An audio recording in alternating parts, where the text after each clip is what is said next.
Hi, just a quick thought for the week and for Rosh Hashanah Yom Kippur as well. I want to talk about breaking the rules in a safe, healthy kind of way. But before I do, a quick, I'm going to say in inverted commas, Jewish joke. And there's two guys talking, and one says to the other, "Have you heard about Schwartzberg? He's really unwell." And the other guy says, "Great. That gives me an opportunity to do Bikur Cholim." Bikur Cholim is the mitzvah of visiting the sick. And in this case, we all need to do more to help out in the community, I'm sure, as best we can in a safe and compliant way.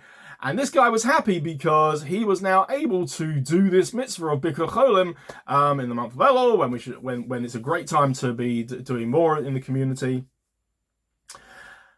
But obviously, what he wasn't taking into account was the fact that for him to do that mitzvah, there's a flip side to it, and the person involved is potentially in great discomfort and whatever. Park that for a moment. We'll come back to it in a minute.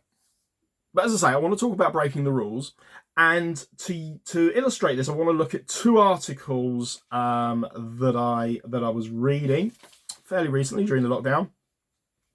One was in The Guardian, and it was written by Hannah Devlin and Sarah Bosley. And I think there were other spin-off articles from this as well, making similar kind of points, criticising the government for their mantra they used early on in the lockdown that we are following the science. We often heard this. The government saying, we're following the science. This is what the scientists are telling us. And the point of the article was, well, that's sort of to offload the responsibility for this onto scientists who, let's face it, are still finding out themselves about this new and novel virus.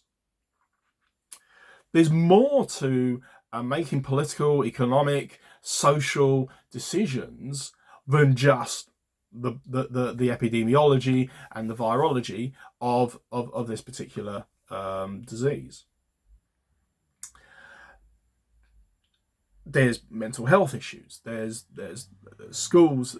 The scientists can't give can give you sort of broad guidelines as to how the disease spreads, but they can't be expected to give broad generalizations that can be adapted and implemented in every single scenario, and certainly can't advise the government on the economic and as I say, the social well-being and all of that sort of thing. That's for the government to take into account, and that's why we have politicians. So that was article number one. The second article, how self-control can actually unleash your dark side, written on the BBC website by David Robson. He's the author of The Intelligence Trap: Why Smart People Do Dumb Things. I've not read the book, but I've read the article. And he talks about some experiments done in Bar-Ilan University in Israel by who's his name? Liad Uziel. And this is off the back of the experiments done by Stanley Milgram into compliance in the early 1960s. If you don't know about those experiments, please do take a pause and have a look into them. But what Milgram was basically looking at was off the back of the Nuremberg trials, when it still puts a sense of a chill up my spine to think about it now. But the excuse in inverted commas that was given by a lot of the Nazis and Nazi collaborators was, we were just following orders. And he wanted to see, well, to what extent do people just follow orders? To what extent do people just comply with what they're told to do, even if they know that what they're told to do will cause harm to someone else, or they perceive that it will cause harm to somebody else? So those were the Milgram experiments. But what Uziel has done is taken it a step further, and he's run a similar set of experiments, but looked at the psychological and he did some psychometric tests of the participants, and tried to look at what psychological backgrounds those people had that were, and correlate that against, well, how far down the line they would go and how compliant they would be.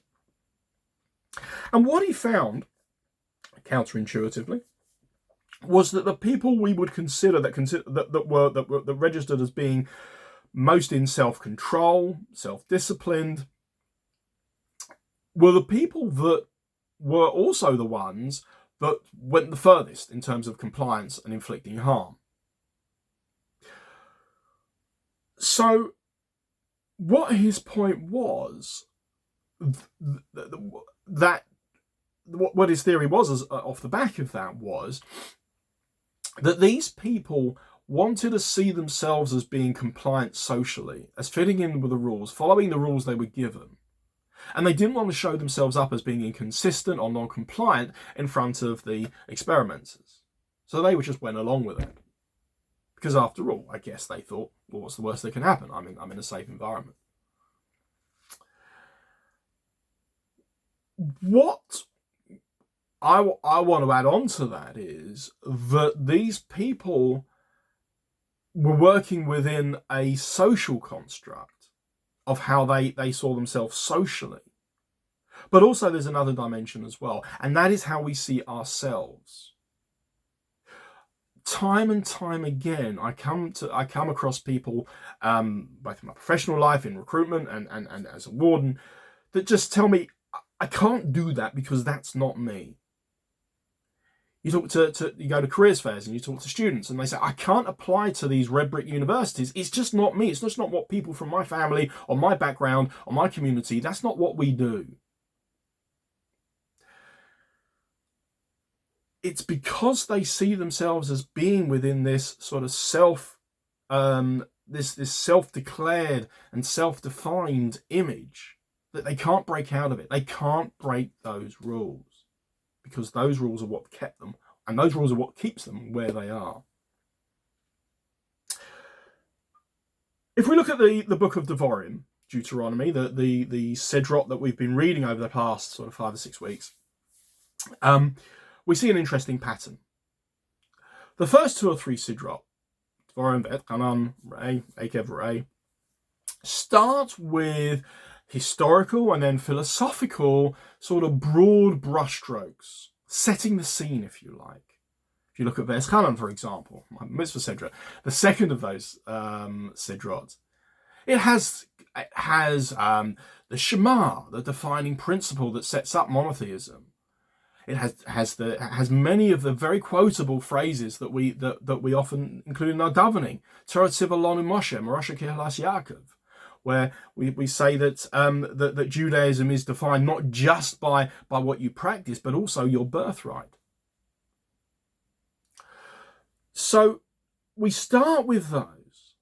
Then we have 3 or 4 Sidrot which are crammed full of laws, of dinim, of mitzvot. It's almost like a mitzvah dump, if you like. And then we move on to this week's Sedras, and we're finishing up. Again, back to the sort of Moses's, I hate to use the phrase swan song, but he's about to die, and it's his parting words to the Jewish people. Again, broader, philosophical, outlooky type things. So it's almost like we have these 2 bookends with these laws in the middle, and there are more laws in these Sidrot than there are in any other Sidra in the whole of Torah. And it's almost as if the Torah is telling us, yes, you have the laws, and they're important, and you need to read them, you need to learn about them, and you need to follow them, but don't lose sight of these bigger issues.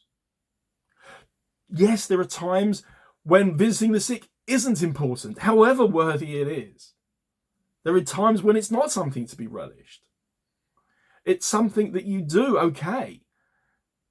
But these rules are there to help us, but they're there to be seen in a broader context. And there are people that just simply can't do them all. So you might set yourself up as in your own sort of self-perception, your own model of yourself, as being somebody that just doesn't do that. But that doesn't mean you can't do other things. Some people are better at some things than others. Some people are better at reading books and learning. Some people are better at being a part of the community and going out and helping others. But both are needed. We need that, if you like, yin and yang. You can't just go out and help everyone. There needs to be a moral framework and a moral compass for doing it. We can only get that from the Torah. Similarly, you can't sit and read books all day because those laws have to be applied. Those laws have to be taught. Those laws have to be shared. The Torah has to be shared, and to gain insight and to gain difference of opinion and to gain insight, I guess, and inspiration from others. Because by just doing that, that leads to a very narrow outlook. You need them both. And what we're saying is that there isn't a one-size-fits-all. And let's face it, even within the same person on different days, we all feel differently. We feel like more like doing one thing than another. And that's okay. Because Judaism is about creating a relationship with God and doing things to build that relationship and build it stronger. Yes, we need the rules, but we need that broader relationship as well. And I hope that all of us can help do that together. And this coming Shabbat, and of course for Rosh Hashanah and in the upcoming New Year. Wish you and your families Shabbat Shalom and Lashana Tova, a happy and above all else a healthy New Year.